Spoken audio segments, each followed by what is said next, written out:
Hey guys, good afternoon, everybody. It is 5 p.m. Tuesday, February 7th. Our scheduled mentoring session for today is scheduled for 5. So I'm going to go ahead and finish setting up this room real quick, and then we'll get started in a few moments. So just a couple of things here to update,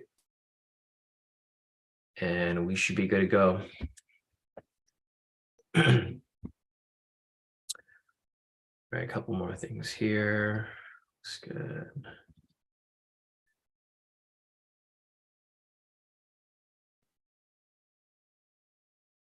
All right.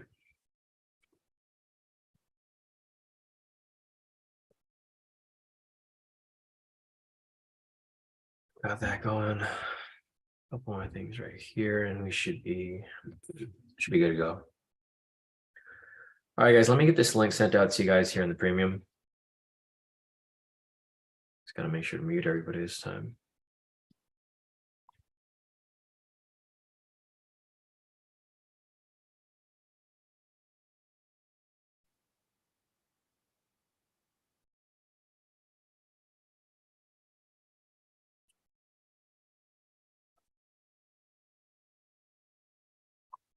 I saw that. All right, cool. Links been sent out. Let me get the other link sent out over here as well.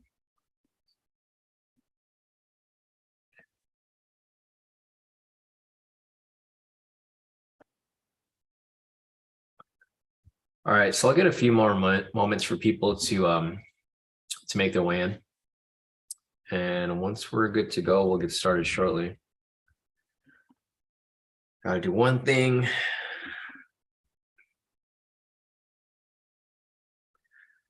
gonna go ahead and take that last trade on my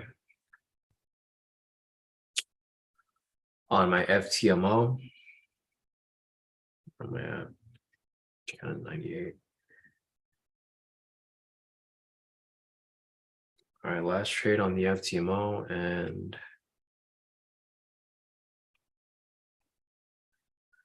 funded. Let me take another one. I don't think it counted.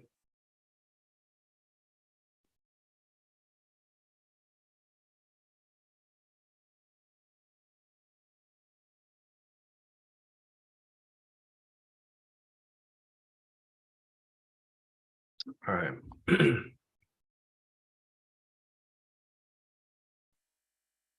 All right, cool. So I just took the last trade on my second 200K FTMO account. Just got funded on that one as well. Let's refresh this real quick. So, all right, guys, good afternoon, everybody. Today is Tuesday, February 7th. It is 5:04 right now. Our scheduled mentoring sessions for 5 o'clock. So this session is mainly for the afternoon people who basically, a lot of the people still work day jobs. So if you guys can't make the 2 o'clock on Mondays, I'm going to be hosting this on Tuesday. So if you guys have any questions, feel free to put your questions in the chat. I don't really have an agenda for today. This session's for you guys. So whatever questions you guys have, whether it's regarding the FTMO platform, trading view, strategies, indicators, anything really. If there's any questions that you guys have, go ahead and drop your questions, and then I'll cover whatever you guys need help with. Let's see. But yeah, let's give it a few more moments for people to make the win. People are still joining right now. So it's all good. There's no rush. But yeah, if you guys have any questions, feel free to just drop them in the chat. And we should be good to go. Unless the new day didn't start yet. I thought the new day started for unless I'm on the wrong account. Let me check real quick. Pretty sure this is the right one.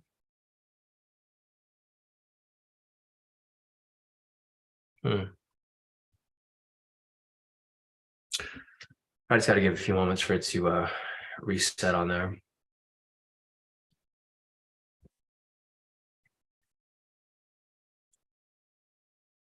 All right, so let me just go and refresh this. GI 26.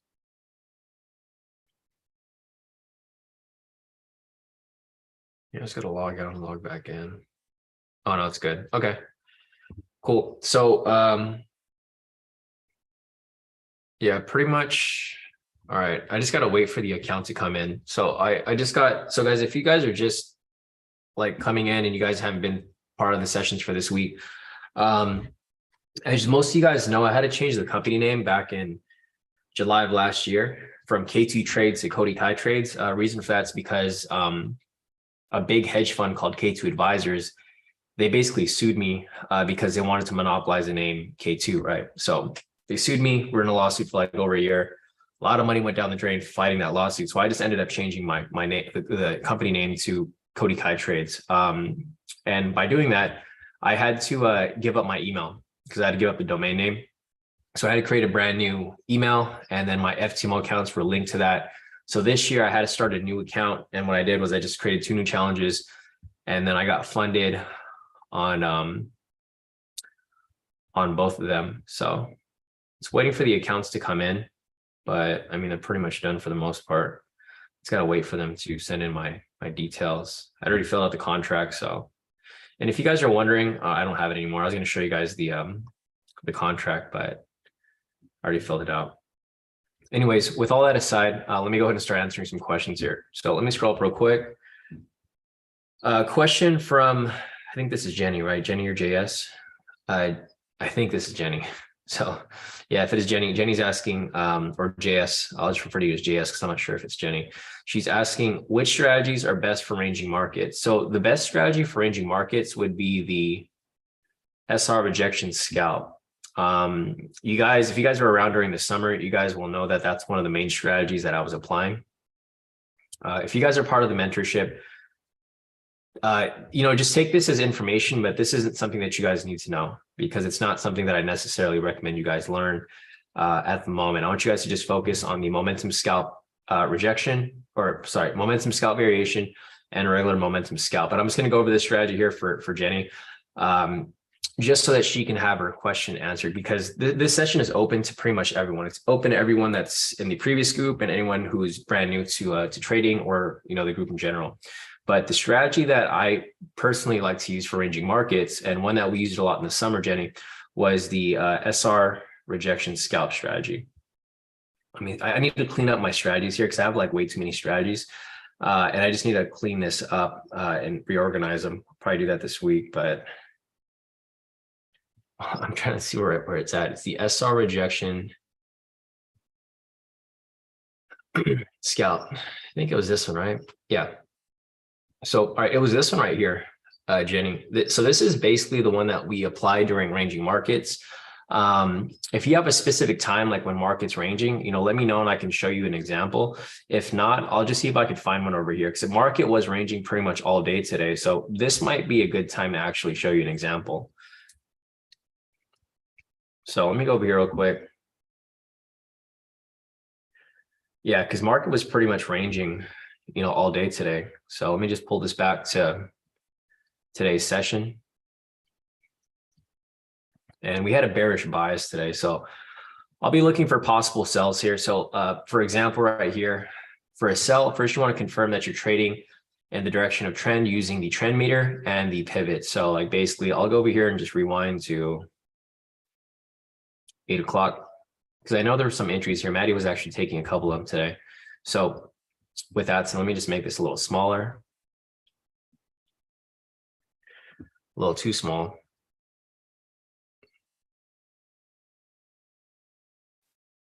All right, guys, so just a heads up, guys, if you guys are part of the mentorship, this is nothing that you guys need to know. I'm just going over a question that Jenny asked. She basically asked me what's a good strategy during ranging markets. This is a strategy that we use a lot in the summer, because a summer season is typically a ranging market. So like looking at this here, you guys can take this as information, but just keep in mind that you guys don't have to know this stuff, because I don't want you guys to be confusing too many strategies when there's like only 1 or 2 that I want you guys to focus on. So anyways, for the strategy here, I'm just going to use a sell because we were looking for sells pretty much all day today, Jenny. So like looking at this right here, for example, or I mean, technically, let's see, let me just look for a sell if I can find one here, a possible one.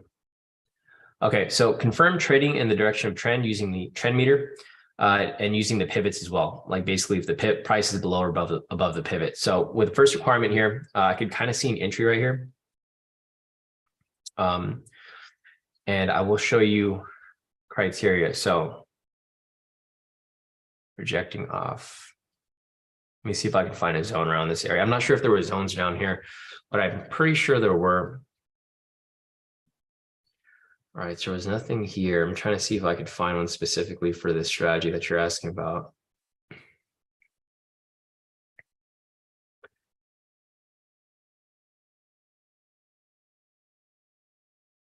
There's one right here, but it's not really a clean entry. I'll just show you this as an example, and then we'll move on to a better, or let me see if I can find a better one over here. Let's see. Okay, I think there is one. So I'm looking down at the trend meter. The price wasn't really, it wasn't trending too heavily because it was ranging.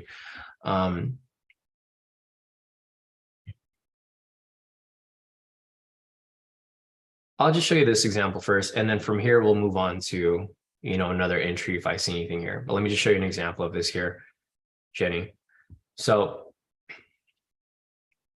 first requirement here, you want to confirm that you're trading in the direction of trend, and you want to make sure that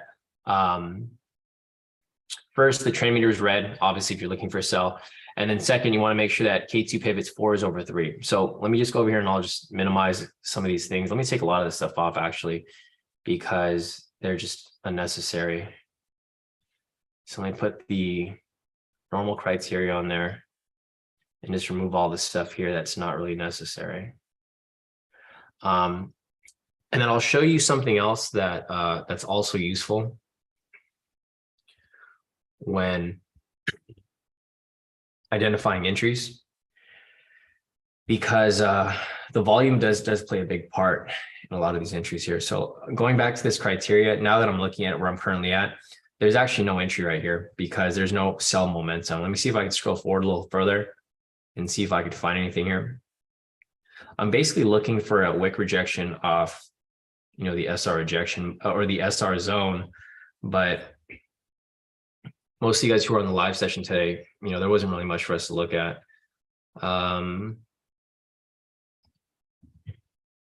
See if there's anything here. No, I don't really see anything.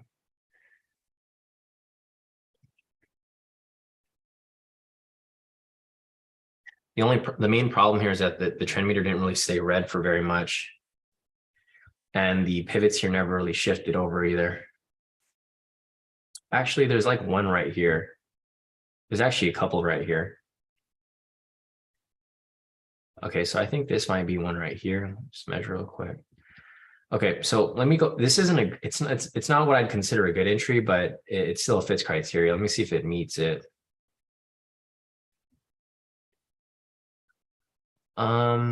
No, it's too close because you kind of want to make sure that price is actually trending. So, I think today is just not a good day to look for examples here because the market wasn't really, it was ranging, but it was more like whipsawing, not necessarily ranging how we normally would see it. I'm just looking for a clear example so that you won't be confused, because I want you to make sure that you know what's an actual entry and not one that's just. Okay, so there's one right here. This happened after the live session, but I'm just going to show you as an example so that you guys could have an idea, or not everybody, but Jenny in particular, so that she can have an idea of like what to look for when applying this specific strategy here. Okay, so at this point, you're looking for a buy, and the reason why you're looking for a buy is because their criteria over here meets with regard to trend. So first requirement for either a buy or a sell is you want to confirm the direction of trend, right? So right here, price is above the pivots, trend meter is green, pivots are angling up, etc. You already know that price is bullish here, right? So with price being bullish at this point, that is going to be step one over here. For step two, you want to identify a bottom wick rejection off a K2SR V2 zone. So with a moderate green candle. So right here, you can see that this is going to be the the SR zone. I just drew my own zone over it, so it's easier to see. But if you just turn on the indicator, so the indicator is this right here, SRV2 indicator. Basically, this is what the chart looks like. And when you turn on the SRV2 indicator, you'll have a lot of these zones just pop up on the chart, right? So what you want to do is you want to look for a wick rejection off the zone. A reason why I don't teach this strategy to any of the new traders is because there's too many moving parts here. And it's really difficult for a lot of people who are just new to trading to really identify these criteria. So with this criteria here, Jenny, I know you've been around for a while, so it's not like this is new to you. You kind of know what to look for. So you want to look for the overall trend here. It's bullish. You can identify a bottom wick rejection off the SR zone, which is right here. Third, you want to confirm that you're trading the direction of momentum. You can see right here, there's a buy signal. So this confirms a bullish momentum. I'll turn off the indicator here so that you can have a clean chart. Once all the criteria is met, you enter on the open of the following candle with a buy entry. TP stop loss set to 100, 300. You have that set up right there. You let the trade run and it goes straight to full TP. So this is one of the strategies that's mainly used for arranging market. And this is one that we use a lot during the summer. So you guys will see, if you guys are still around in the summer, you guys will notice that the market will start to be, it'll pretty much bounce back and forth pretty much every day in the summer because there's not much volatility. A lot of you guys aren't familiar with like how the seasons work, but typically the market's very volatile and it's very directional from basically in the fall, part of the winter, spring, and then in the summer, market kind of slows down. And the reason why it slows down is because a lot of the bigger traders, like the market makers, institutions, et cetera, they all go on vacation, right? They all go on vacation in the summer. So you'll see in the summer that the market just goes up and down a lot. A lot of this type of movement happens because there's nobody really pushing the market around. It's a lot of retail traders like me and yourself, and a lot of people who don't know what they're doing, right? So I see a lot of this wishy-washy movement because the real players in the market aren't playing. They're out on vacation, right? So that's why you don't have this directional movement. When you have these big banks trading, that's when you have these big movements here because the banks just push price around.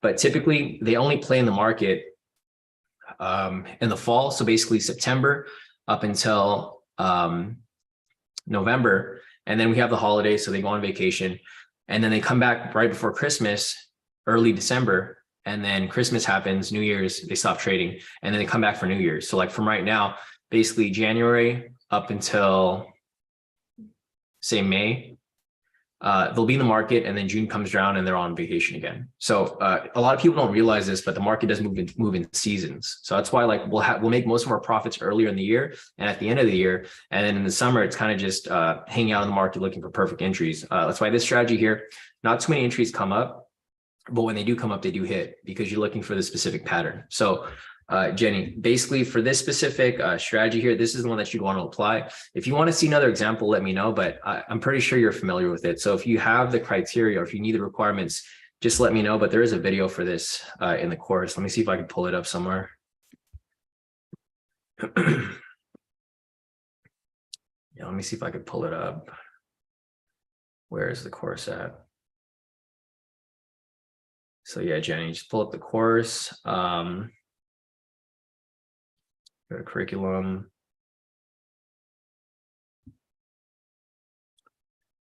All right, so for this specific strategy right here, you can find it under, scroll down a little bit. Hey, Barry, how's it going? You can find it right over here at, man, where's it at? Hello, Scalp.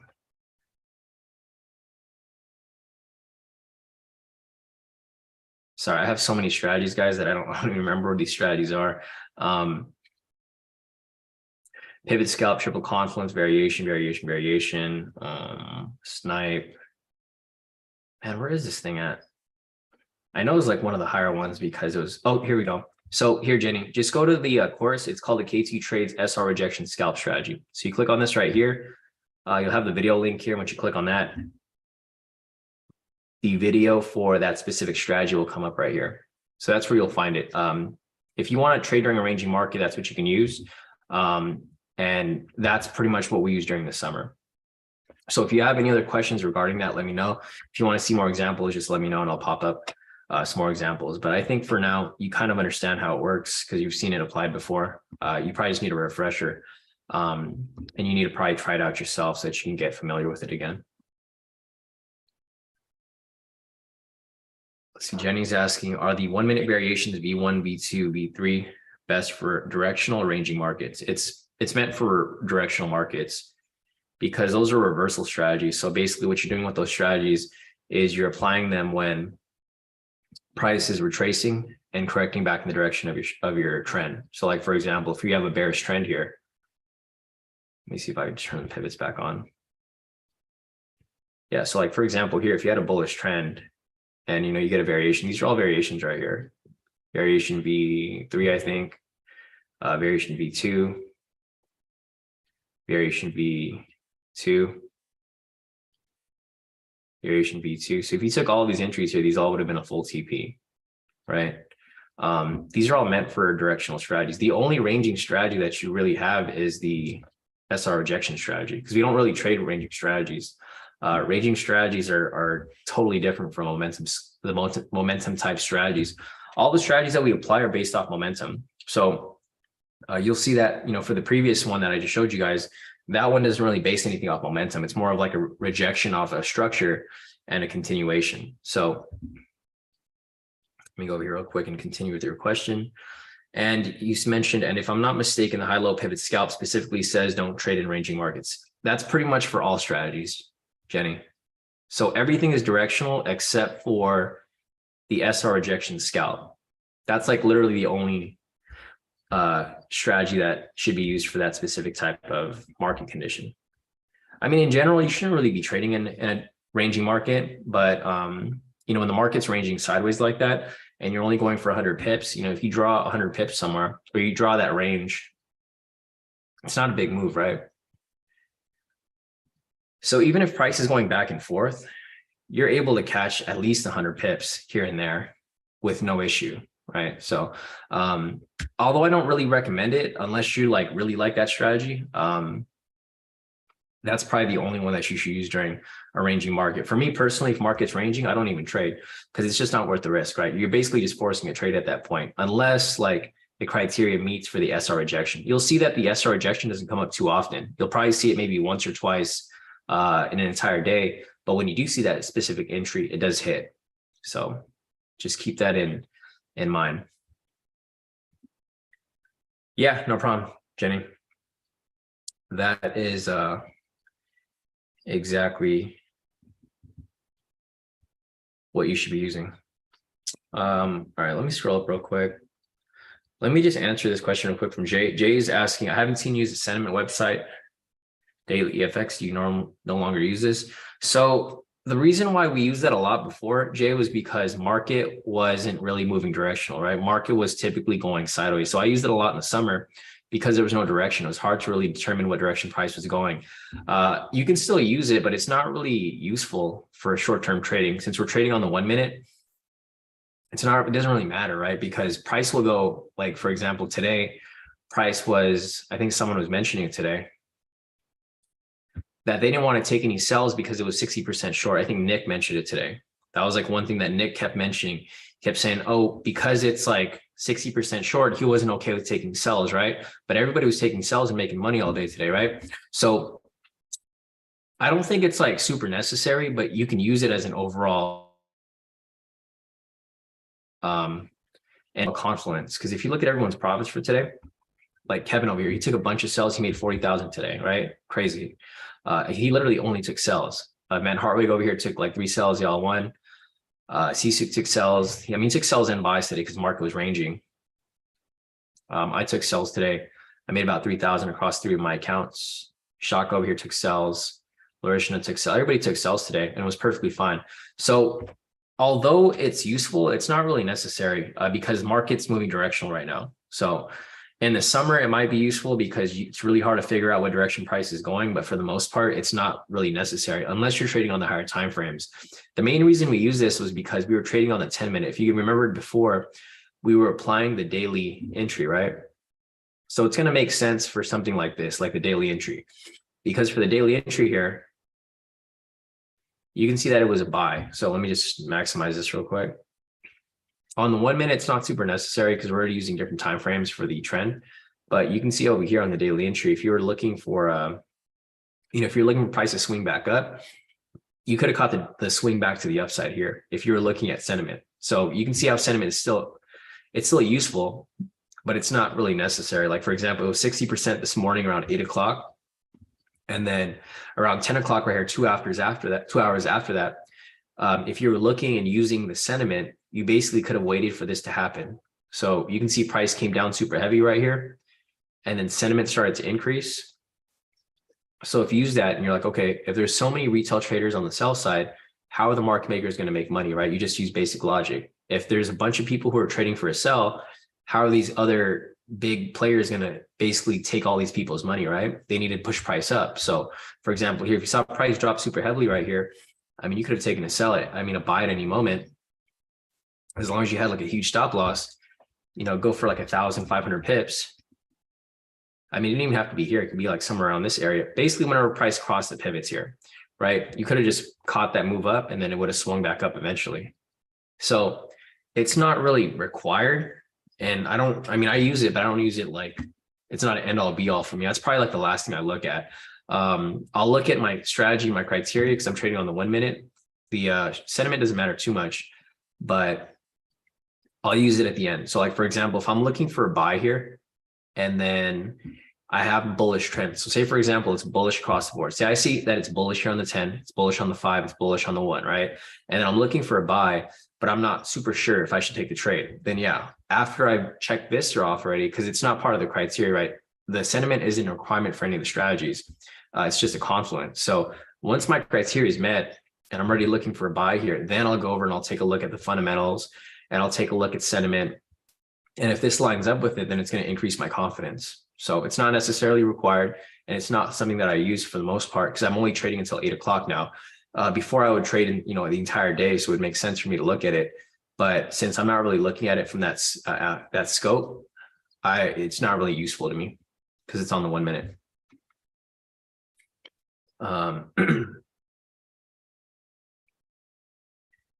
Yeah, exactly. Patrick said when fundamentals align with retail sentiment on top of technicals, it's a go. And that's what I was just trying to say as well. So yeah, exactly what Patrick said. He said basically if all the criteria is met, and then you check on the end, on the end side for sentiment and fundamentals, then from that point, the trade's almost going to be a for sure hit.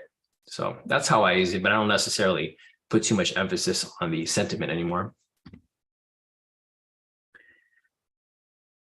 Barty's asking any discount for indicators, a little. No, there's not gonna be a discount. I mean, at some point, you won't even be able to sign up for the indicators, Barty. So like once we start the prop firm, like you won't even sign up. So, you should sign up while it's still available. Because once we start the prop firm, we only want our own traders to be trading our strategy. So yeah, there's no discount, right? I mean, if you wanted something discounted, you go look for another, like you'd go use something else. And then once you lose money with that, using that platform, you come back to me and then you can pay full price and you can see that you would have just done better if you stuck with what really worked. So, all jokes aside, Barty, there's no discounts because I'm actually closing down the signups. I don't really want to teach people anymore. Like I don't want to teach brand new traders unless they're going to trade for my firm. Cause there's no benefit for me to teach someone my strategies and then they just run away with my strategies, right? I'd rather keep everything in-house. So whoever wants to trade with us here, I'll teach you guys how to trade my strategies, but I need a percentage of your profits. So we both win here. So I'm gonna have a stake in your success. So I'm basically gonna guarantee that you're gonna kill it in trading, but I want a percentage of your profits, right? Because I'm basically putting in the work to mentor you, give you my tools, give you my strategies, all this stuff. It needs to go both ways. But yeah, so yeah, Barty, there's not going to be anything like ever going to happen. There's never going to be discount. It's just, if you get invited to the program and then I end up mentoring you or one of the mentors ends up mentoring you, then you'll have access to it, but it's not going to be open to the public like how it is now.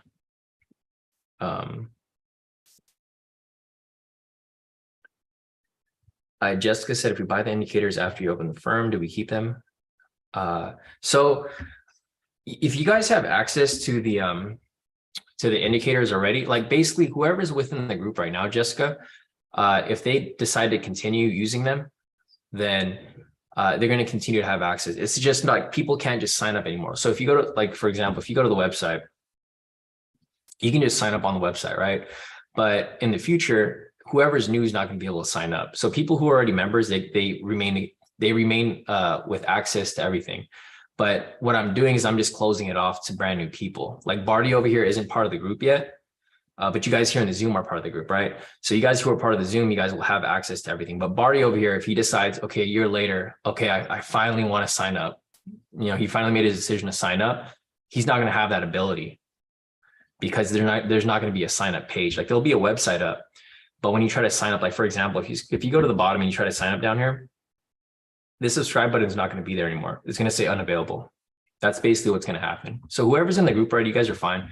It's just for brand new people or people who want to start using the strategies. Because the problem is if I remain to like, if I keep this open to people, the bad thing that'll happen is like say, for example, someone wants to get mentored by me. So I mentor somebody and then they're required to give me a percentage of the profits, right? Because they're using my strategies, they're using my mentorship, using my stuff like that. They can just leave and say, okay, I'm gonna go do my own thing, right?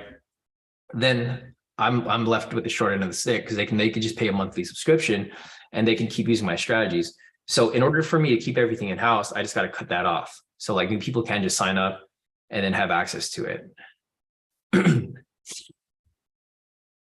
So yeah, that's just so don't worry guys, that's like later on in the future. It's not like happening like right now. It's going to happen over a time process, but it's like, that's what we're building to. So probably by the end of the year, that'll be the case. But right now you guys are perfectly fine. If you guys are still thinking about it. Let's see. Alexandria's are here. Let me scroll up real quick. I'm just going to answer these quick questions and then we'll continue on further. So Alexandria over here is asking, how do we get the indicators to sign in? From the sign in, I couldn't find them. So Alexandria, I'm not sure if you have, let me see if I can just look you up real quick.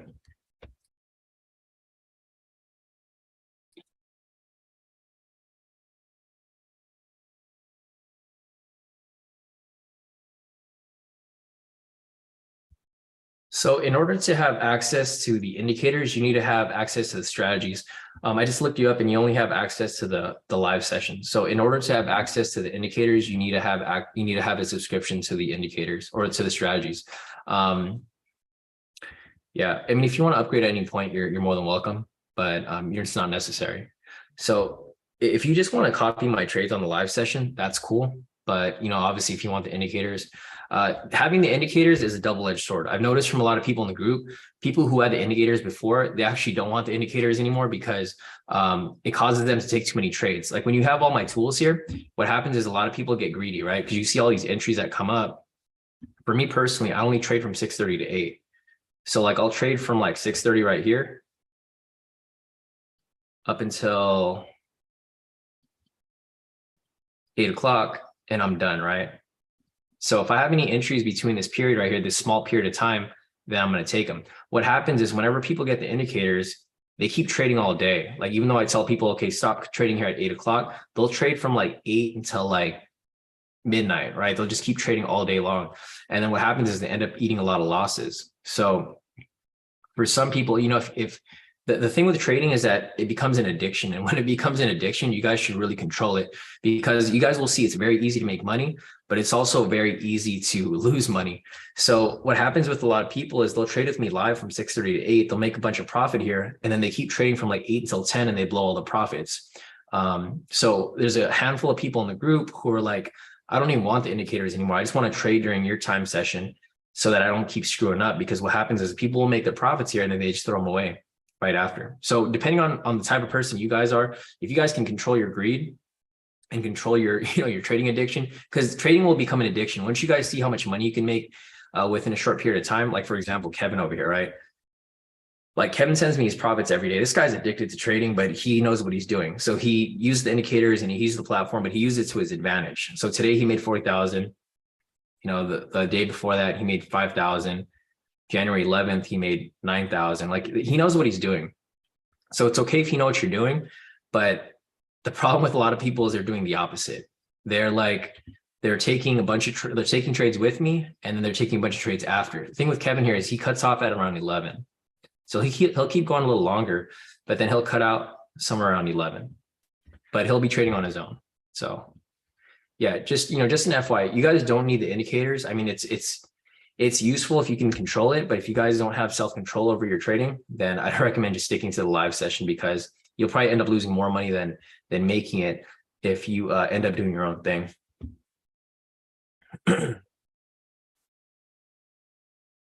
Okay, so let me see if there's anything else here that I'm missing.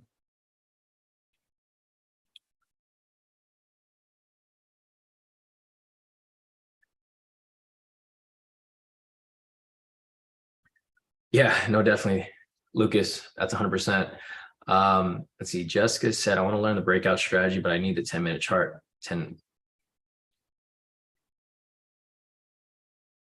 Yeah, so well, depending on which breakout strategy you're looking for, Jessica, there's a breakout 2.0 and a regular breakout.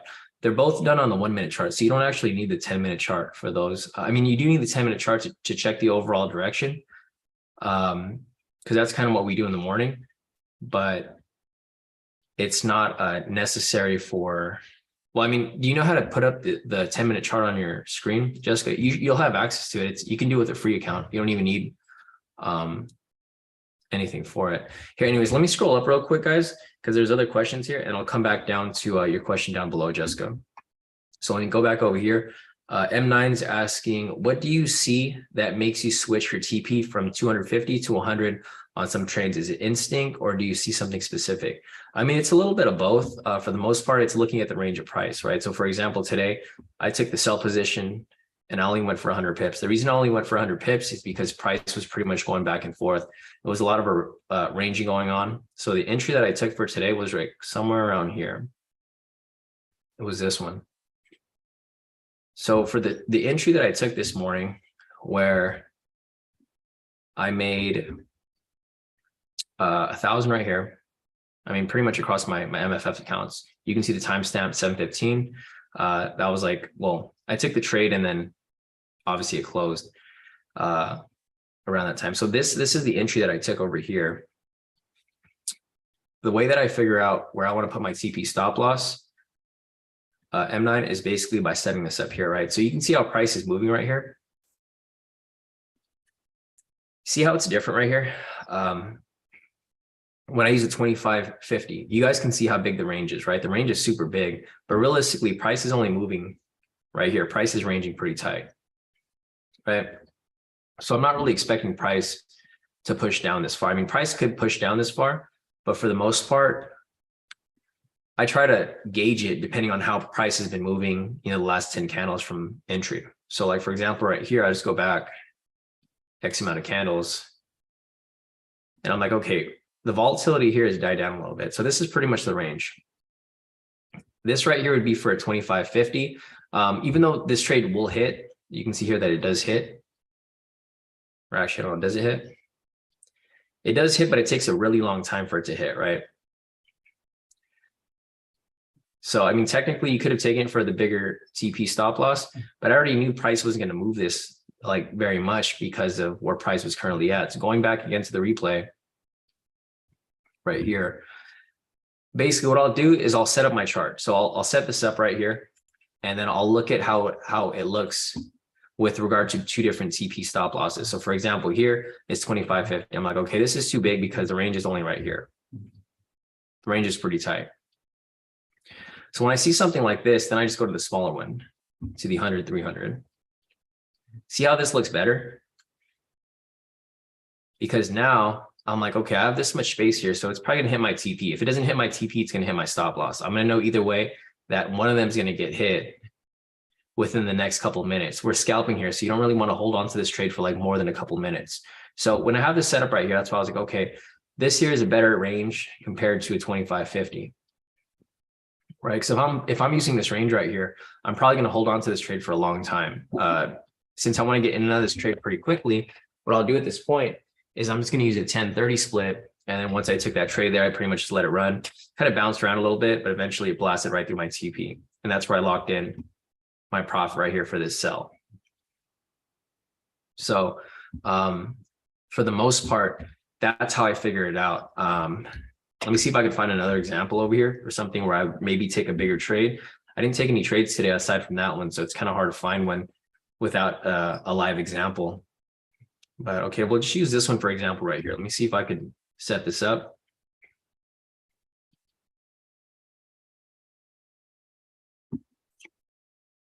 All right, let me play this real quick. Okay, so this one right here is a better example, right? So for this one right here, you can see that the range is a lot wider. See how this one here is, like this range here is a lot wider, right? So for this here, I probably wouldn't use a 1030 split because you can see that price is ranging. If I'm going for a bigger TP, you can see it's still within this range. Odds of this hitting are more likely than the one over here because this one over here was a lot closer. So can you see the difference here? Let me go and just draw that. So that's one right there where I would use it 2550. And then this one over here, where was it at? Yeah, this one over here is where I'd use a 1030, right? Because you can see the range here is a lot tighter and this fits this type of movement a lot better versus this one because this range here is a lot wider. If I was to use a 1030 here, it would still probably work, but it's a lot closer. So do you see the difference right there? Yeah, okay, M9 said he got it. He got it. Yeah, I know it's because I do it super quickly on the live session, so it's kind of hard for me to explain. But basically what I'm looking at is I'm looking back within like the next, like what happened in the past, right? I just like whenever I'm looking at this entry here, I'm like, okay, I'm looking at this here. And I'm like, okay, price isn't really moving too much. So if price isn't moving too much, I want to go for the smaller TP versus when price reaches this point over here, you can see that there's a lot of space. So at this point, I'm like, okay, I could go for a bigger push. I mean, technically, if you're scared, which, you know, a lot of people are scared if you're not comfortable with your confidence taking a trade, then you just go for the smaller TP. But if you trust the position, you can see that they both hit, but it's because they're in different types of market conditions. So, all right, if you guys want more examples regarding that, just let me know. Today's not really a good day to look at these examples because the market wasn't really moving too much. So I might have to just go back to like yesterday's market. But if you guys want me to review it, just let me know and I'll look for some more examples. Let me scroll up real quick. All right, another question from Alexandria. Alexandria is asking, hi, Sean, my biggest thing is consistency. As far as my winning trades, like I'll win trade after trade, but I'll take a loss using the same strategy. And I'm just not sure what exactly needs to, what exactly I need to tweak as far as my analysis. So Alexandria actually isn't in the room right now. I was going to ask her what trade she took. But what typically happens with a lot of people is basically what I mentioned before, right? So let me go back over here and I'll go and mark up and let me just take everything off the chart to show you why I stopped trading at 8 o'clock. Today's probably not a good example because price wasn't really moving. There's a lot of news today. So let me go to yesterday's market. Sorry guys, I'm getting a little sick. So you might hear me sniffle throughout the session. Man, the weather is cold here in California compared to like Cabo. Super hot out there. And then coming back, I think I'm starting to get like sick because of the weather. Anyways, let me just show you real quick here. So this is 6:30 right here. And this is 8 o'clock. So this is typically the times that I trade at, right?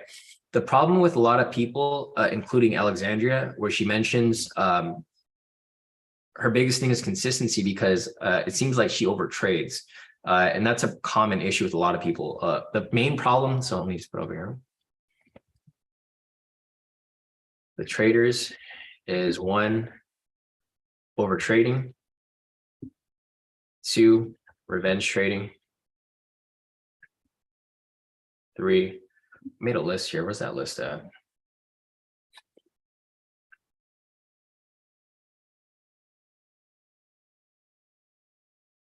Yeah, main issues with traders. So like the main issues with traders is over trading, revenge trading, over leveraging, no trading plan, and focusing too much on other traders. So like what I mentioned right now, revenge trading, over trading, and over leveraging.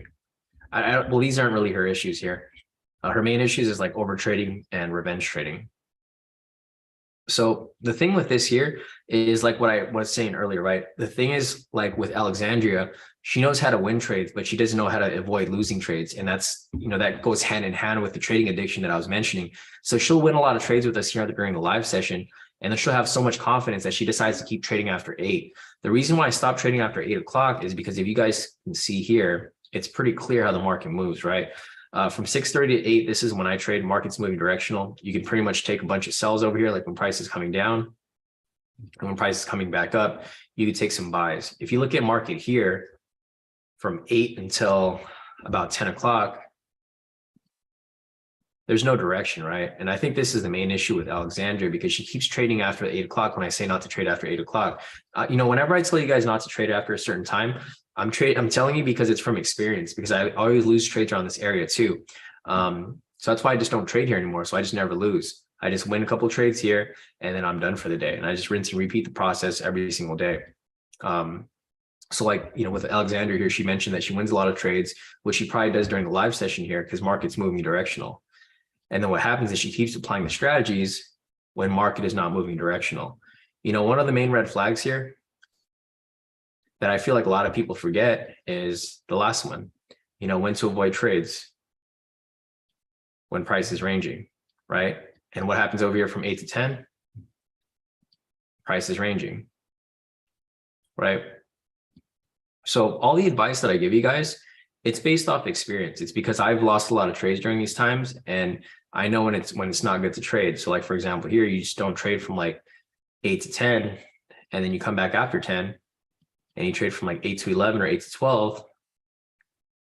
And you'll see that market still does range over here, but it does start to move directional again, where you can take some trades here for a buy and then vice versa over here for a sell.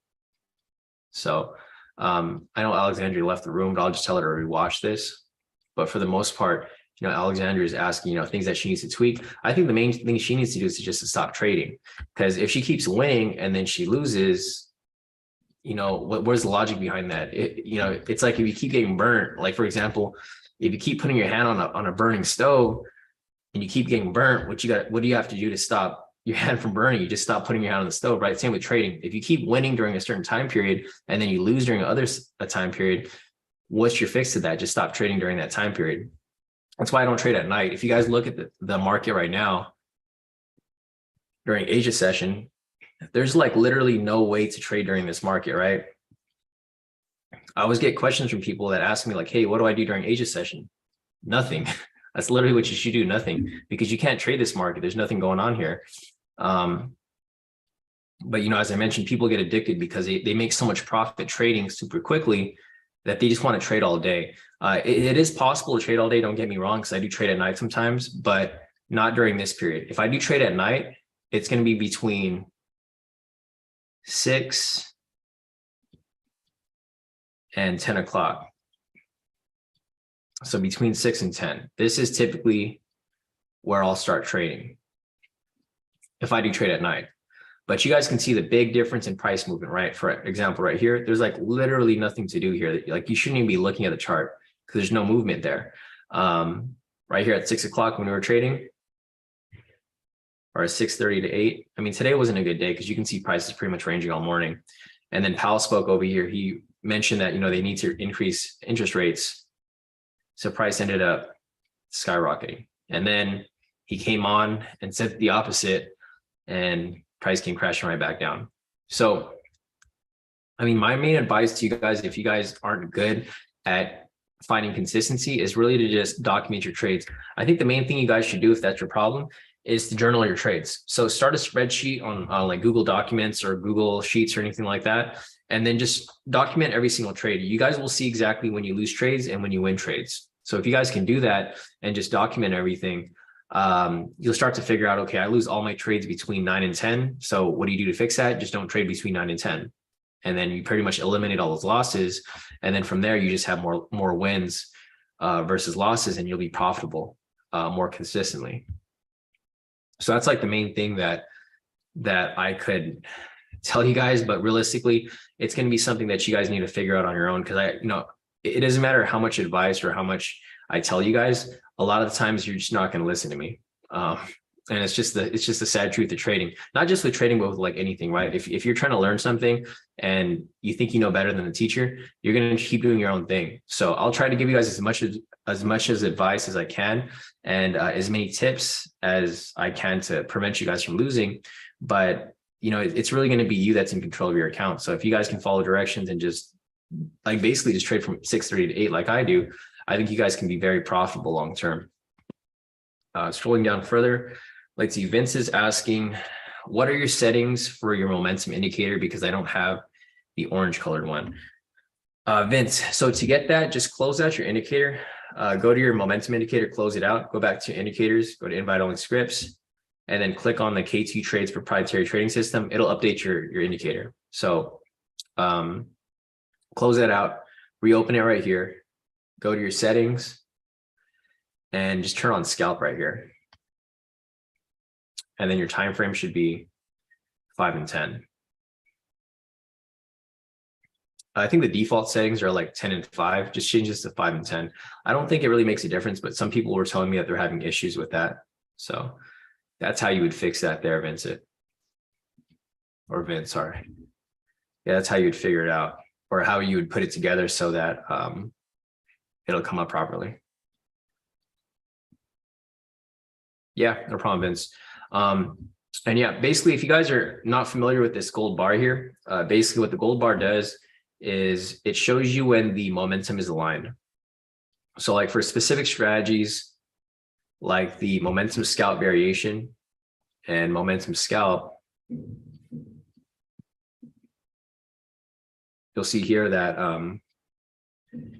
that you need to confirm momentum, right? Confirm momentum aligns with the 5 and 10. That's why for mine here, I set it up to the 5 and 10, so that whenever I get a gold bar, that'll basically tell me that, okay, those things align. But it's not necessarily like an end all be all. I still think you guys should check on the other timeframes, because the thing with these gold bars here is that they'll come up sometimes, but they're not necessarily confirmed yet. Like for example, right here, there's a oh, this lines up, but there was one today that we were looking at that Rashida mentioned. There was a sell signal that came up during the live session, but it didn't actually align with the momentum for the day. So I think it was like somewhere around here. There was a sell signal that came up and it was gold, but the problem was that there was a pending signal on the 5 and 10. So that's why it came up, but then you can see it's not here anymore because it's now updated. So it is useful, but I wouldn't necessarily rely on it 100% unless you've looked at all the other charts to confirm it. All right, let me scroll up further. Sorry, give me 1 second, guys. I'm gonna blow my nose.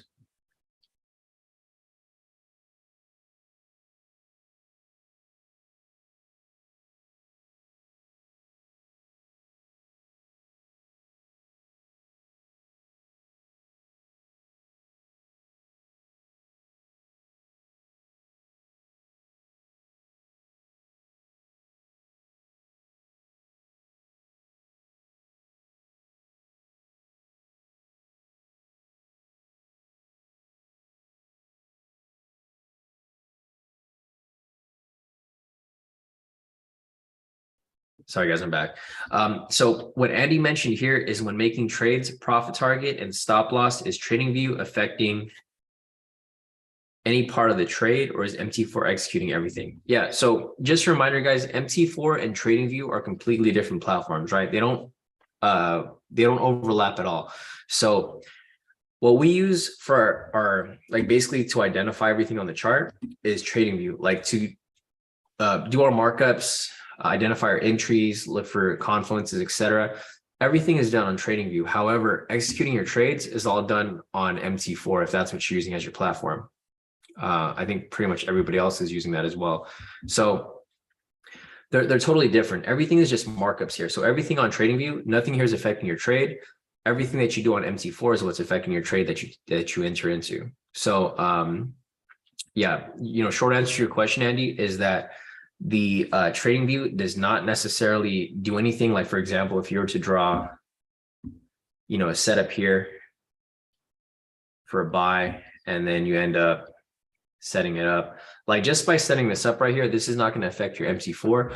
But when you do draw something like this and you adjust your TP stop loss on MT4, that'll actually affect your trade. So they're two different platforms. TradingView is only for drawing up your setups, basically analyzing the charts and identifying everything that you're looking for with regard to your entry. However, MT4 is just used for executing your trades. So executing your trades, making adjustments, all that good stuff. That's pretty much what you'll be using for MT4. So, just to keep everything separate: charting analysis, trading view, executing trades, MT4. And that's pretty much how everything is aligned there. Someone's asking why is my picture right here? So I have my picture right here because I think FTMO is going to feature me in one of their blog posts. So I sent them some answers to my questions and then a picture of me. They asked me if it would be okay if they featured me in their blog post. So we'll see. If they feature me, I'll show you guys. That's why I have a picture there, because they asked me for a picture. I don't have any like recent pictures of myself, so I just gave them one of my old pictures. But yeah, that's why the picture's right there. All right, let me scroll down further. All right, so now we're getting back to, all right, Jessica's other question, or not Jessica, sorry, Jenny. Jenny's asking, how to determine a good stop loss in TP for DAX 30 with strategies we're currently using. So, I mean, there's different ways of doing it. I mean, for example, if you're trading the DAX, what's the symbol for DAX on futures? Or let me see, I'll just go to JUR 30. Does JUR 30 still work? Because these are two totally different assets, Jenny. I'm not sure if like you're familiar with it, but DAX changed to it's DE40 now. So this isn't even a real asset anymore. I'm not sure if it still works, so I'm just curious. The DAX changed like last year. So JUR 30 is no longer like an actual asset. The asset now is I don't know, is there a JUR 40 now?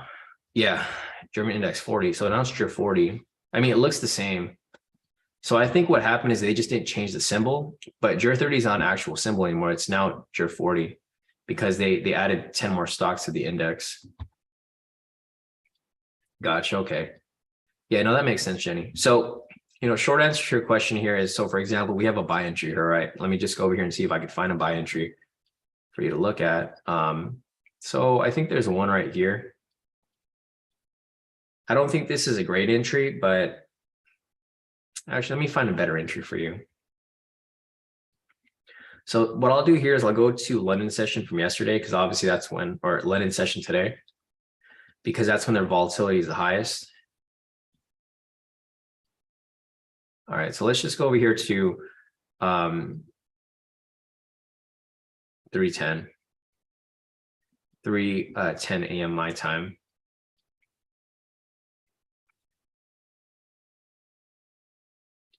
Just want to see if there's a confirmation here for or I don't really have to do that, because you can kind of, well, I'll just show you right here real quick. Let me just rewind it. So replay over here to 5 o'clock. I'm just going to give it some space, but it's not like super necessary. Okay, so let me just go and replay this right here. So the main way to do this, Jenny, is to just put your stop loss at the previous swing. That's going to be the first way to really gauge this, right? So like first, if you've seen entry right here, for example, this is a momentum scalp, and it is also a momentum scalp variation, right? Same strategies that we're using here prior. This is the same thing that we're using during our live sessions for US 30. The reason why Jenny is trying to trade the DAX 30 is because I forgot where you're located, Jenny. Are you in Brazil or something? I think you mentioned that, right? Or you're planning on going to Brazil. So the time difference where she's at is like way off from like where we are. So it's hard for her to trade US 30 in the morning, because it'll be like super early morning or super late for her. I think Lisa, who was trading with us, she was like in Bali for like a good part of our trading time. And then she couldn't really trade with us in the morning because it'd be like 2 a.m. for her there. So this is the main reason why Jenny's looking to trade something like the DAX.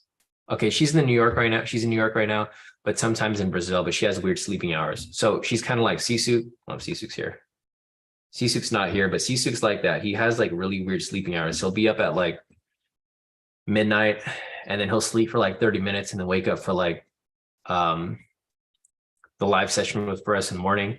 And then he'll go to sleep and just wake up random hours. So that's, if that's your case, guys, where you guys can't trade with us in the morning, then the next best session would be London session for you.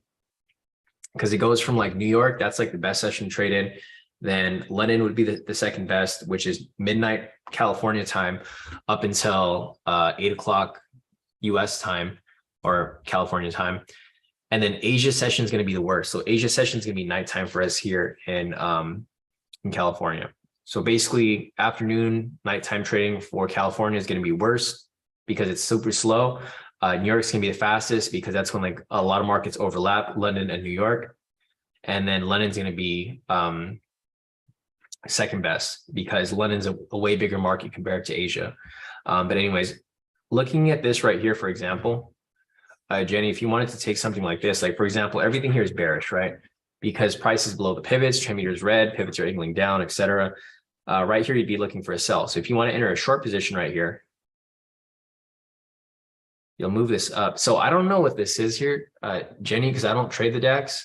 I'm not sure if this is 100 pips or if this is 1,000 pips. But basically, this is how you would gauge, where your stop loss should be. So for example, if your stop loss is right there, and then you just wanted to do the same thing that we're doing here. I don't know if this is a wide TP stop loss or if it's tight, but like, for example, here, if you were to do half, you would just do 50, 100, right? And you just have to play around with it until you figure out what's like the sweet spot.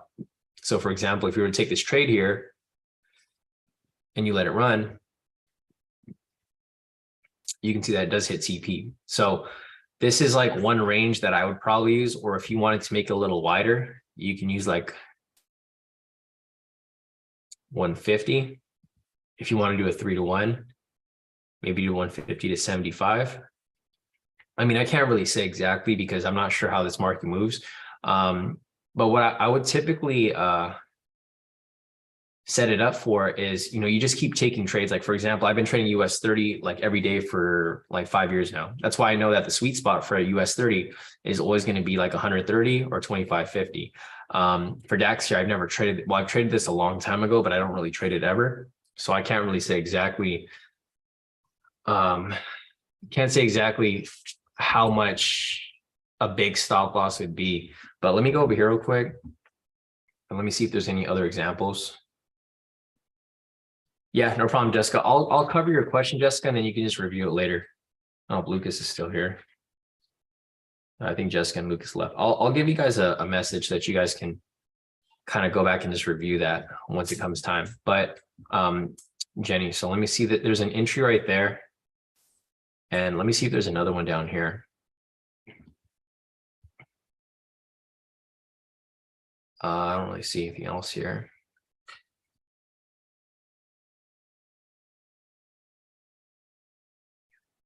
All right, so here's maybe another one right here for a sell. I'm only looking for sells because price was in a downwards trend. So actually there's like one right here. So there's one right here. Going back to the first one that we looked at, this one over here was 100. It was like 100, or it was 50 to 100. This one over here it's a little tighter.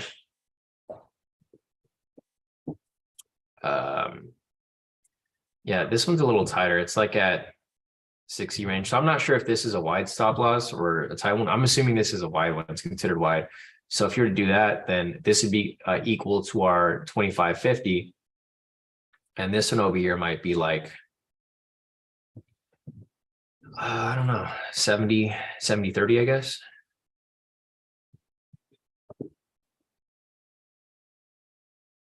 This, I guess this would be similar to our 25.50, and this would be similar to our 10.30. I mean, they both work. And I guess there's another one right there, another one that happens after.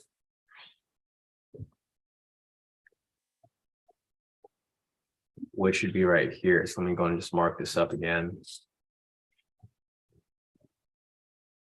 Yeah, so I guess, I mean, this is a super rough draft though. Like I can't really tell you exactly if this is like a good sweet spot or not, but I think this is something that you just have to back test and figure out what's normal. So like what I would personally do is, and this is how I figured out what worked for US 30.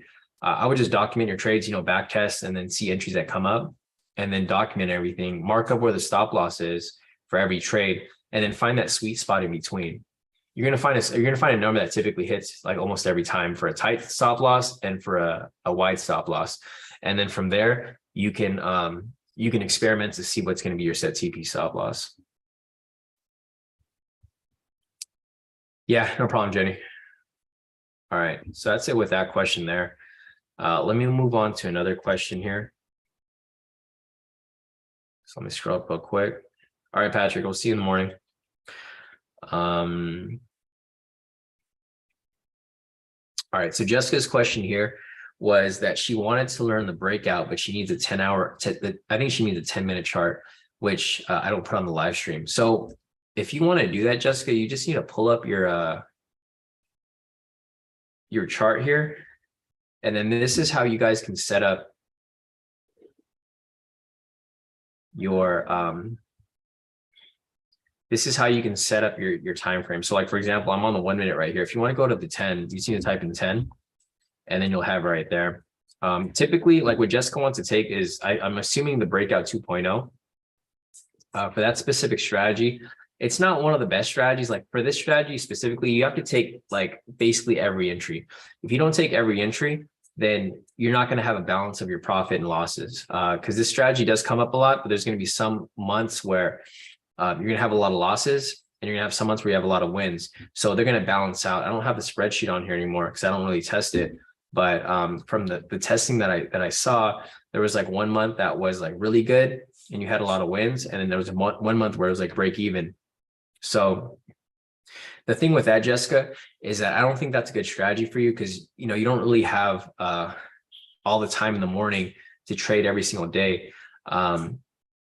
So I wouldn't necessarily recommend it for you specifically, because I know your schedule, like you and Lucas, and taking that one trade a day, if you miss like one day and that's a winning trade, it's going to throw off your win percentage, because like you might miss a couple of days and then those days that you miss are going to be days where they're winning days, and then you just end up stacking up losses on the other days that don't hit.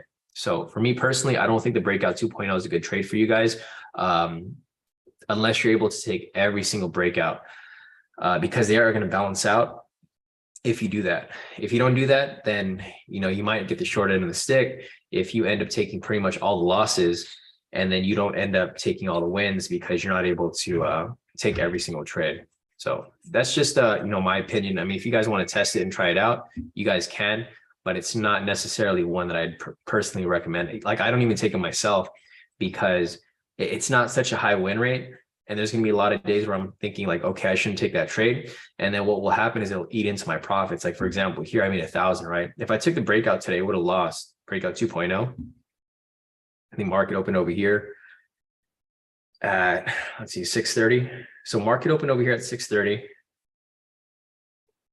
And then if I took this breakout 2.0, I basically would have broke even today. So instead of breaking even today, I was like, okay, I'm just going to lock in my profit. So like, I mean, there could have been opportunity here to pull out, but typically when I'm taking a trade right here, I'm going for about 1.5% on my account, right? So I have a $200,000 account times 1.5. I would have lost 3,000. So I actually would have been in the red today if I took this trade here. And just me understanding that like this here is not always going to hit. I don't want this to eat into my actual profit. So for today, I locked in 1,000 per account. So if I did, if I locked in 1,000 and then I lost, or 1,090, I guess, and I lost 3,000, I'd be negative today, negative 1,910. So for me personally, guys, I don't really like to break out. I was kind of forced into, well, not really forced, but I created this strategy here for those people who are like really lazy at trading, right? Not to say anyone here is lazy, but there's a couple people who are super lazy and they kept bugging me to create a once a day strategy. While it does work a lot of the times, the problem with those people is that they're lazy. So like they're not going to take every single trade. This strategy is meant to work if you take every single trade or if you guys are consistent with executing it. But if you're a lazy trader and you're going to trade maybe one Monday and Tuesday and then not trade Wednesday, Thursday, Friday, then you know those Wednesday, Thursday, Fridays could be winners and the Monday, Tuesday could be losers. So if you took every single trade, you'd be in profit at the end of the week because you'd have 3 wins and 2 losses, but you're doing equal risk to reward. So you eventually be in profit. But if you're a lazy trader and you only trade Monday and Tuesday, and you end up losing those trades, but you don't end up trading Wednesday, Thursday, Friday, then you're going to end up with 2 losses. So for me personally, guys, unless you guys are going to be consistent applying the specific strategy every single day, then I just wouldn't bother with it because you're just going to lose more money than you'll win. Unless you're like consistently applying the same strategy over and over and over again. Let's see.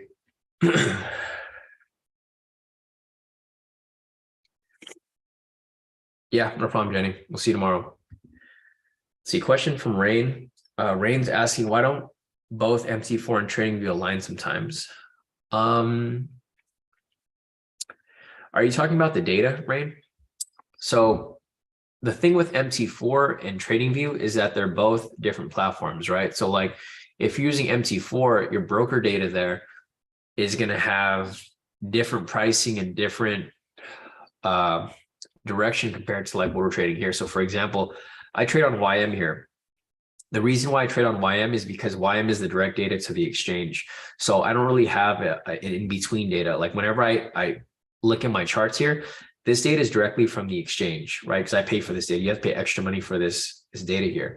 If you're trading US 30, so for example, if you type in US 30, you'll have different brokers right here, right? Currency.com, Black Bull, Capital.com, Pepperstone, 8cap, Global Prime, etc. These are brokers. Brokers can set whatever pricing they want, and they can set whatever lag time they want as well. That's the reason why I stopped using these broker data is because a lot of the time last year, like during the summer especially, a lot of these data would freeze. So I think that's what you're kind of referring to, where like sometimes they don't align. Like sometimes you'll have like a green candle here, but you'll look at MT4 and you have a red candle because those are 2 different brokers. One of them is laggier than the other. And that's like one thing that that a lot of these companies started to, or what people used to exploit. I'm pretty sure a lot of you guys have heard of gap trading. It's not allowed on like FTMO and a lot of other brokers anymore, because what would happen is people would pull up this data. Like for example, YM is the fastest data. So they'll pull up this data right here, but then they'll execute trades on FTMO, you know, whenever there's a gap. So that's why it doesn't align, because each broker is different. Each broker can set up whatever pricing they want, whatever movement they want, whatever lag time they want. And it's not always going to align with every other broker, because they pretty much have control over that. So that's why they don't align sometimes with regard to price and movement. One second, guys. I'm going to blow my nose again. One second.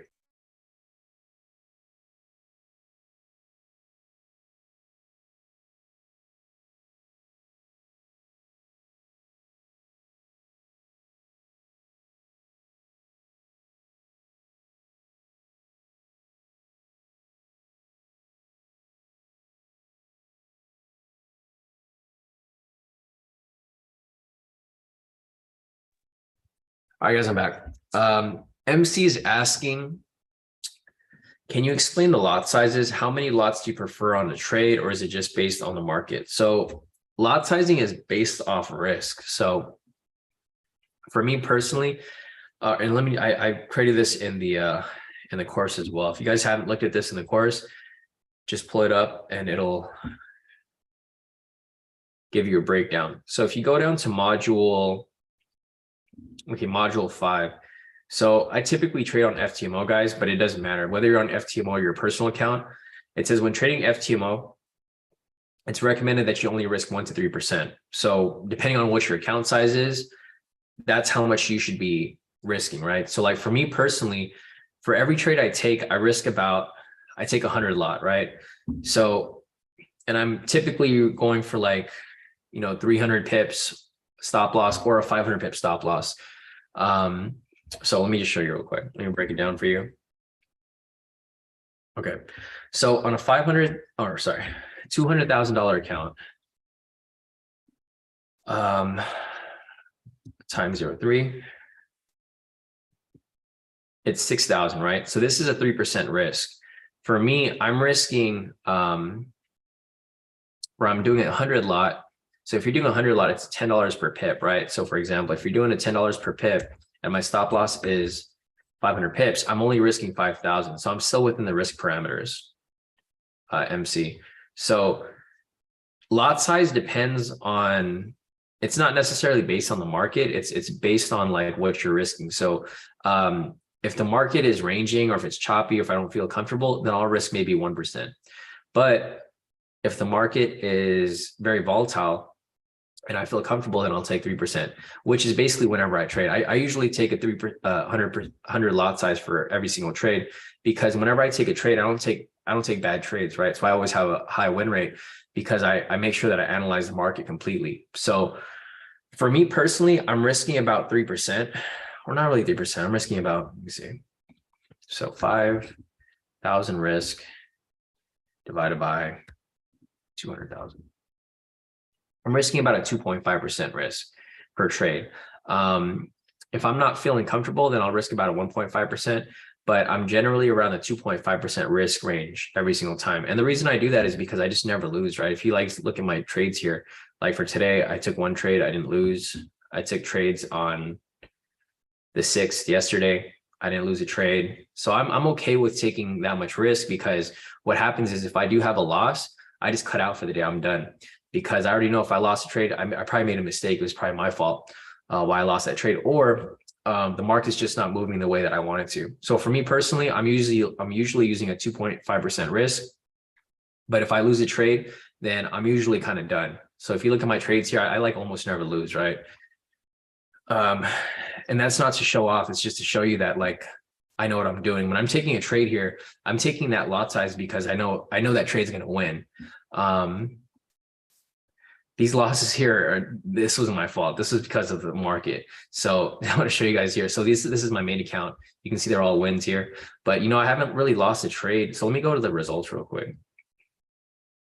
So for this whole year so far, just for official trades, not even like these speculative trades, I'm up 17 wins, I believe, and only 2 losses. So, with the stats here, I'm able to take that risk with every single trade, because even if I lose a trade, I'm only going to be down 2.5%. So I'm already at 14.25% for the year so far. That's how I was able to pass, my 2 FTMOs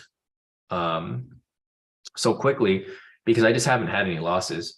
So it's really just up to preference. Like depending on like how you guys want to trade. For me personally, I risk about a 2.5% risk every single trade. But if you don't feel comfortable, then I'd probably recommend risking only 1%, because you can still trade and have skin in the game, but not necessarily risk, more than you need to, unless it's absolutely necessary.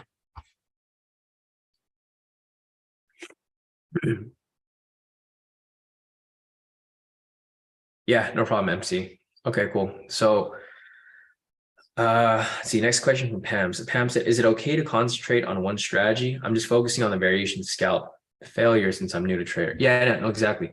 So at the Pam, I think you should focus. So I'm just gonna set up all the strategies here again, and I'll tell you what you should focus on. So these are the 3 strategies that we apply, right, during the live sessions. For me personally, I think that you should focus on, because this is what I focus on too. I don't even take the first strategy, even though it's a good strategy and it hits. I think this is riskier because you're kind of taking the first leg of the move.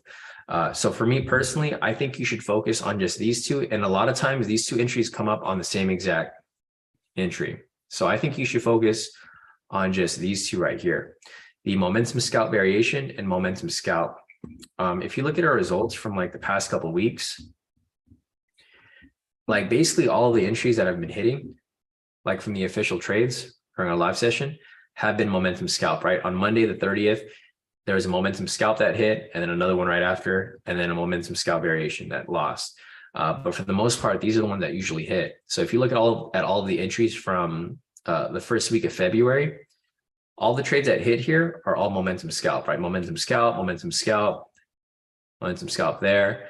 2 more momentum scalps, and a bunch more right here.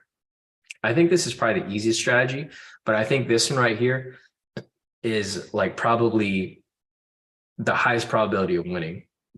So for me personally, I think it's fine for you to focus on just one.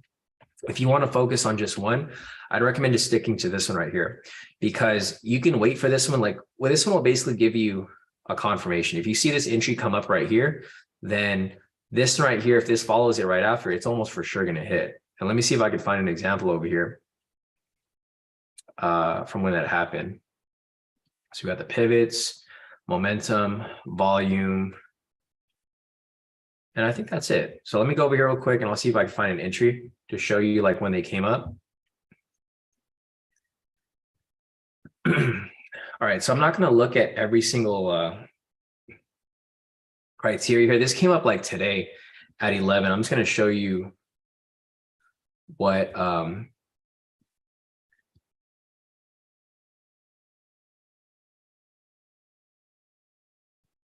going to show you what the entries here look like when they line up together. Okay, so let me go over here real quick.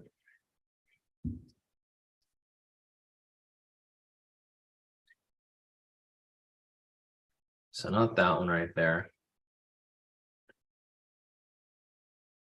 Actually, I mean, these entries here do hit, but they take a while to hit. I just want to show you an example where like it plays out pretty like quickly.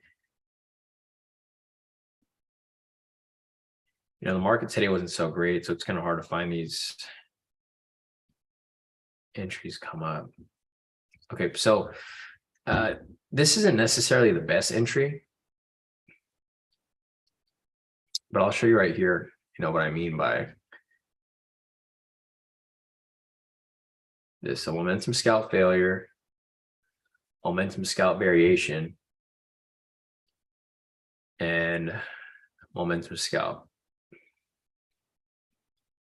So the main ones that I'm saying you should focus on are these two right here, because you can see like this one right here. The reason why I don't really like taking this is because it's going against the trend, right? So for example, price is going up, so you're hoping that price will continue up. But when you take this type of entry here, price is actually going opposite. So this is a big risk, because at this point right here, this is kind of like a it's like a crossroads, right? Like for example, when you see price right here coming down like this, you're kind of betting that price is going to keep pushing back up. It's just going to correct, right? Because price is coming up, coming back down slightly, and you're basically betting that price is going to go back to where it's supposed to go, which is up.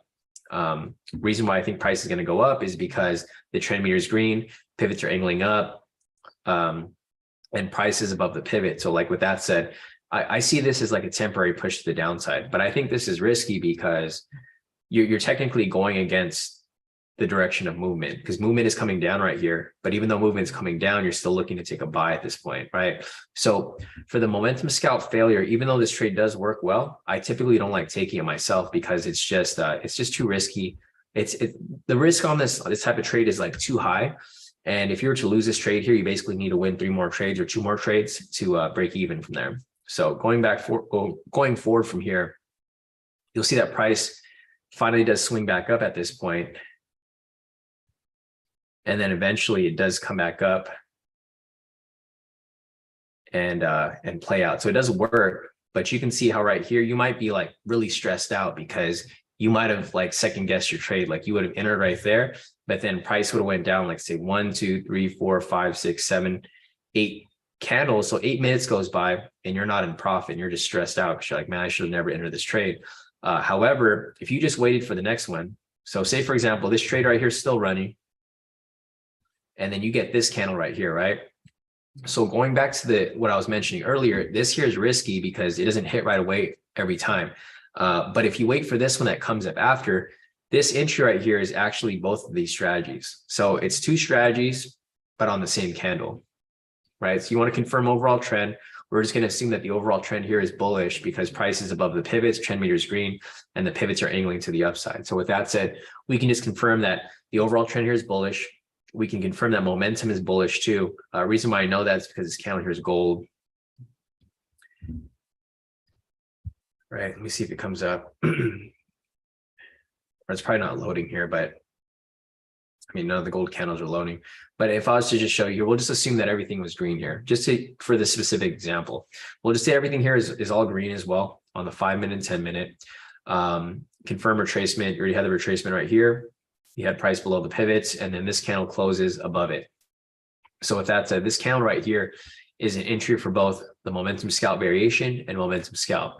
So comparing this entry right here, even though they both win, this right here, I'd have a lot more confidence in taking this right here, because if you take this trade here, you can see on the next candle, it goes straight to your profit target, right? So for me personally, I think it's okay to concentrate on these two strategies, or even just one if you want. I'd probably focus on this one right here, because this one's probably like the highest probability of all three.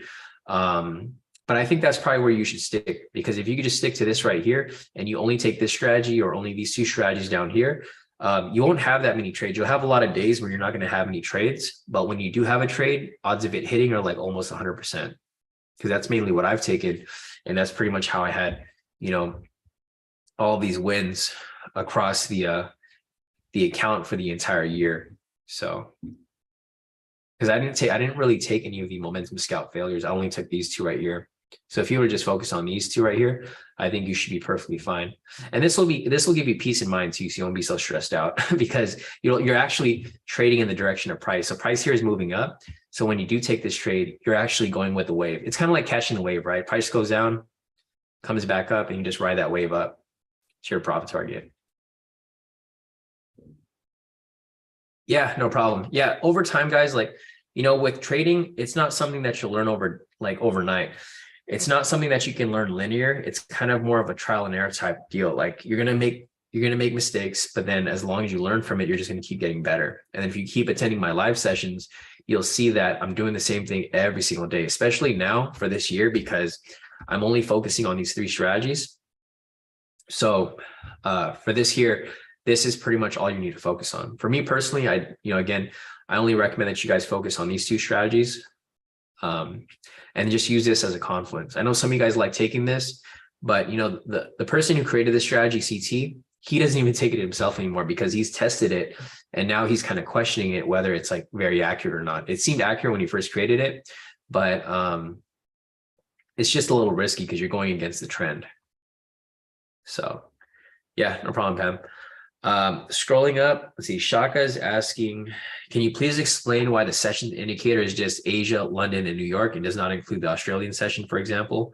Because the Australian session is super short. It's not really relevant compared to the other sessions. Like the Australia session is so short, or it's like compare the country, like if you look at the country of Australia and then you put it next to Asia and you put it next to US and you put it next to Europe, it's like such a small country, so it doesn't have a huge effect. I mean, yeah, it'll have an effect, but it's not really necessary. The thing as well with the Australian session is that opening time for that is new day, right? So it's hard to really gauge what's a good high low there, because the same high low for Asia is going to be the same for Asia session, if that makes sense, Shaka. So how let me just show you real quick. It's kind of hard for me to explain without showing you guys visualization. So the reason why it's kind of pointless is because the high low for Australia is like literally the same high low for Asia session. And it's like such a small, sorry guys, give me 1 second.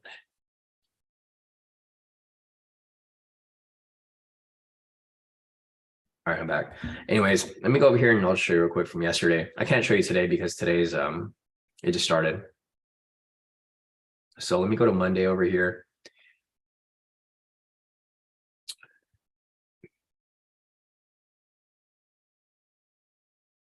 Because, so since, let's go real quick.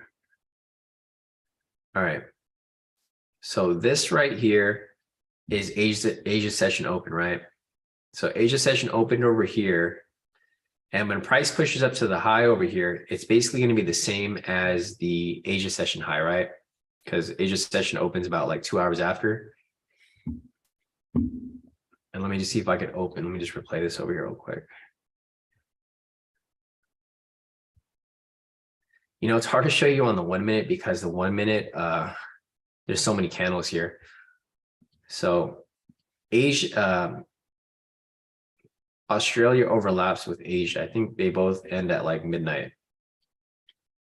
So if you look at the high low over here, let me see if I can just replay it to this point and turn on the sessions. Okay, so if you look at this over here, you can see that the Asia high, wait, sorry, it's not going to update here because this shows the Asia high from the previous day. So you're not going to see the one from here until the actual session is like completely over with. Okay, so see how the Asia high is right here, Shaka? This Asia high is the same as it would be for the Australia high because they're around the same period. You know, Australia opens right here, and then the Asia session or Tokyo session, whatever you want to call it, opens like a couple hours after. So the high is going to be the same thing because they overlap. Does that make sense, Shaka? That's why we don't really have it there because it's such a small session and it overlaps with Asia, and it just doesn't. It's just not relevant because if you look at these here, since they overlap each other, they're going to be the same thing.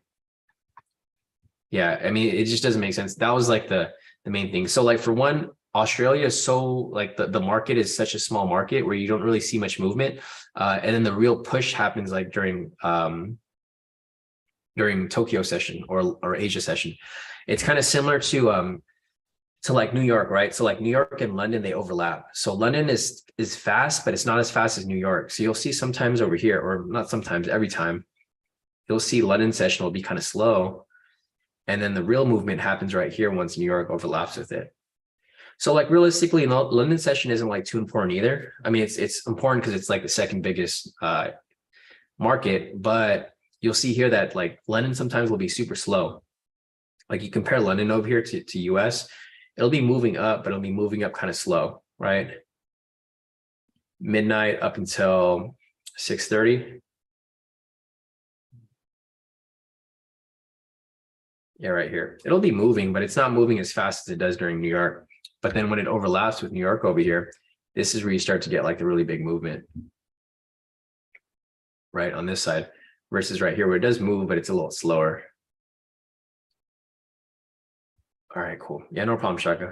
And that's a good question because a lot of people don't realize that. I know a lot of people tell you like, oh, you should focus on like a specific session, and then some people throw out Australia session. I personally try to create strategies around that, but it didn't work because the Australia session is too slow. It doesn't pick up until you reach Tokyo Open.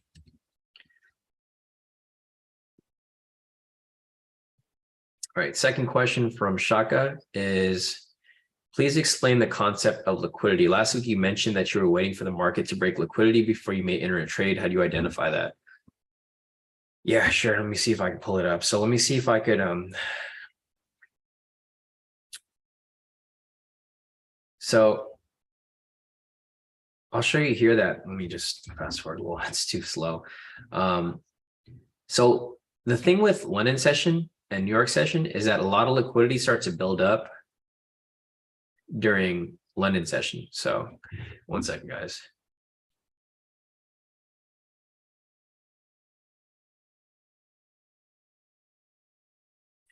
Sorry, guys. I mute myself when I have to sneeze.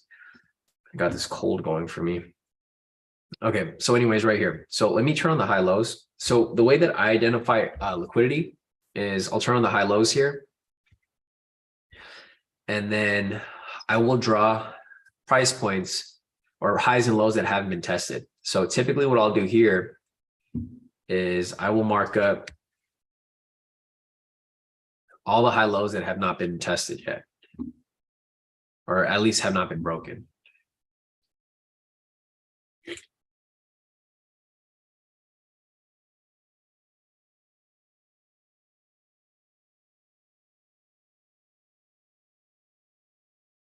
So basically, this is how I identify liquidity. The reason why I identify liquidity like this is because I'm looking for where people place their stop losses, right? So looking at this right here, you can see how price is coming down. Whoever's chasing these sells here, where do they typically place their stop loss, right? Like, where do you usually place your stop loss? Even myself, I place my stop loss at the previous swing, right? So for example, if someone's chasing a sell right here, they're putting their stop loss right at that line, right? Again, for example, if someone's chasing a sell right here, where do they place their stop loss? At that previous swing right there, right? So the way that I identify liquidity is I'm identifying where people's stop losses are, right? Because I'm sure you've been trading for a while, Shaka. You know where you've heard of a stop loss hunt, right? Sometimes you'll see price just spike in one direction. And what does everybody call that? They're like, oh, it's a stop loss hunt. Everybody's getting stopped out. But how do you identify where their stop losses are? You look for where all the swing highs are, because that's where everybody places their stop losses, right? So like, for example, here, if I'm looking, like if I think price is bullish here, oh, you're actually new. Okay, I thought you've been trading for a while. So typically, if you see price push super heavily, like an example of this here would be like somewhere down here, but I'll show you another example as price pushes around. Like typically whenever people enter a trade, like, and this is typically like retail traders, like me and you, but people who like don't know what they're doing, right? So like, for example, if you see price dropping like this right here, like you see price coming down, like you don't know what you're doing, but you think price is going to keep dropping, right? Whenever you enter a trade, people will typically put their stop loss at the swing high, and they usually go for a big move, something like that. You'll probably see people set up their trades like that, right? And then they let the trade run out. And then same with this over here. If you see another setup right here, they'll enter this trade here, their stop loss will be right there, and then they have a big TP, right? That's typically what a lot of people do. So what I'm doing here is I'm pretty much identifying where everybody's stop loss is during the previous session, like London session. So for example, here we have price setting up, and then this is going to be around the time of New York Open. So right here we had this liquidity here. Well, I call it liquidity, but this is just basically where everyone's stop losses are. Where I identified this was from the people who entered their trades over here, right? Because a lot of people, and this is why I don't like to intraday trade, because like if you intraday trade, this is where the scalpers will pretty much, they'll do what I'm doing right here. They're identifying where your stop losses are, and they're going to take you out when they get the opportunity. So for example, here, where I got these stop losses from are people who are chasing the buys over here, right? They chase the buys here at the big TP, and their stop loss is like right there, or their stop loss is below here. So what happens here is price never reaches their TP, and then it comes down and stops them out. So with looking at this here, this is how I identify liquidity. I just pretty much mark up the high lows where the high lows haven't been tested. And whenever price comes back in that direction, so for example, you see how price is super overextended here for a sell. I'm identifying where people are placing their stop losses, which are around these areas. So when price finally swings its way to the upside,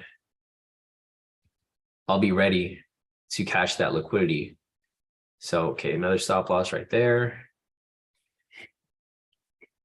Pretty much just drawing, because the thing with price, especially with US 30, is that US 30 is a directional asset. Usually US 30 goes to the upside, right? That's typically how this asset works. It's always bullish because they only pick good stocks. And if the stocks aren't working good, they just swap them out with better stocks. All right, so you can see how price is now shifting to the upside. Now that I have all this liquidity here, I'm expecting whenever price reaches these points, it's going to spike up to the next area. When it reaches this point, it's going to spike up to the next area. When it reaches this point, it's going to spike up to the next area until it pretty much wipes out all the liquidity, meaning it wipes out everybody's stop loss, right? So right here, price pushes around, comes back up, and then just keeps bouncing around this area until eventually it comes up and it knocks it out. So you can see a lot of fake outs happen right here. But eventually, see where price is going? See where I drew this right here? It's stopping everybody out. So it never reached this top area, but when it finally reaches top area right here, it starts to wipe everybody out. So everybody who was in a sell, like they're just getting their positions like pretty much demolished from that point. See this right here? I already drew it right here. It was going to happen. I mentioned, okay, if price reaches this point, it's going to spike to the next area, next area, next area. And that's where it finally happened. The stop loss hunt happened right here. and it pretty much wiped out all the liquidity here. So basically whoever was chasing a sell at this point, they just got stopped out. So that's what I mean about liquidity. Does that make sense, Shaka? I mean, you're new, so it might not make sense, but this is what people consider, or they call a stop loss hunt. And the only reason I knew this was because I kept losing trades, right? When I keep losing trades, like the thing with me is like, whenever I don't do well, I always look for the logic behind it. Like, why am I not doing well? Like, for the most part, a lot of these market makers and institutions are trading opposite of everybody else. So if you trade the same way of everybody else, like what I would do sometimes before is I would go into other trading groups and I would see what they're doing. If they're taking sells, I'm going to do the opposite and take buys, right? Because I already know those people are going to lose trades, because I know when like, I actually like going to groups and looking at groups where like everybody in that group just sucks at trading, because if they're all looking for sells, I'm like, all right, if everybody's selling in that group, and then I go over here and I look at the sentiment, I'm like, okay, all the retail traders are selling and this group is all selling. I know for sure price is going to come up. So I'm looking for buys and I'm going to do the opposite. So for me, I'm a bit of a contrarian. You know, a lot of people try to trade the same strategies. That's why if you look at my strategies compared to everybody else, I trade completely different. Like you'll see a lot of people trade support and resistance, supply and demand, etc. But I don't really trade in that stuff. I trade straight momentum. So if I see momentum going up, I'll trade in that direction. I don't care if people are looking for sells. I'm going to do the opposite, because I already know the market makers are looking to stop all those people out. So that's like a quick explanation of liquidity, well, how I specifically trade liquidity. But there's a lot of different ways to trade it. So, I mean, there's a ton of strategies out there, but you guys will notice that the way I trade is completely different. And you'll see that my consistency is like way more consistent compared to like a lot of other people out there. You'll see a lot of people who will profit like every couple of days, and yeah, they'll make those huge profits, but you'll see with me, I'm consistently making profits every single day. Like I'm churning wins every single day because I'm looking for these little inconsistencies in the market, and I'm not doing what everybody else is doing. So, yeah, let me see if there's anything else here. All right. So other than that, I don't see any other questions, guys. So if there's any other questions here that you guys have, you know, go ahead and drop them in the chat. We've been on this session for about 2 hours now. I'm willing to stay on here for as long as you guys want. You know, this whole session is for you guys. So whatever you guys want me to cover, just go ahead and drop your questions in the chat. Otherwise, looks like we'll be wrapping this up pretty soon. Let me see what else I'm missing here. Yeah, I'm just waiting for my FTMO to send over my credentials for my 2 funded accounts. So I just passed all of them right now. I'm actually asking them to merge my accounts too. So I'm going to see if they can merge that together to a 400K. I'd rather do a 400K than 200Ks. So yeah, these are my 2 accounts right here, guys. I started these like the last week of January, or like around mid-January. So these are my 2 challenges that I took, passed both of them. And then my verifications right here, I passed both of them. So I have 2 200K funded accounts. I'm going to ask them to merge it into a 400K account. And then that's what I'll start to trade once, you know, they send over the details. Hopefully soon, because like I'm kind of giving away profits right now by not adding them to my copier. But yeah, guys, so if you guys have any other questions, feel free to put them in the chat now. Otherwise, we'll be wrapping this up. I think this is about it for this session, but just keep in mind, starting next week, we'll be back on our normal schedule. So we'll be having our live trading sessions Monday through Friday, 6:30 a.m. up until 8. And then we'll have our normal group mentoring session on Monday at 2 p.m. And then Tuesday, we'll have it at 5 p.m. But yeah, we'll try to do that every week. And if there's any questions, you know, feel free to ask, guys. I know this is going to be a lot of information for a lot of you guys who are part of the mentorship, but just keep in mind that, you know, the more that you guys practice and sit in on the live sessions, the more that you guys will pick up. So if you guys want to go and rewatch any of the live sessions, just pull up the YouTube channel, youtube.com/KodiKaiTrades, go to live. Anything with the blue background is going to be the previous live sessions, and anything with the green background is going to be the previous mentoring session. So if you guys ever have any free time, what I recommend is go back and rewatch these live sessions and just like get a feel for what I'm saying every session, because I'm saying the same thing every single day. I'm looking for the same thing: 3 main strategies, momentum, scalp, failure. momentum scalp variation,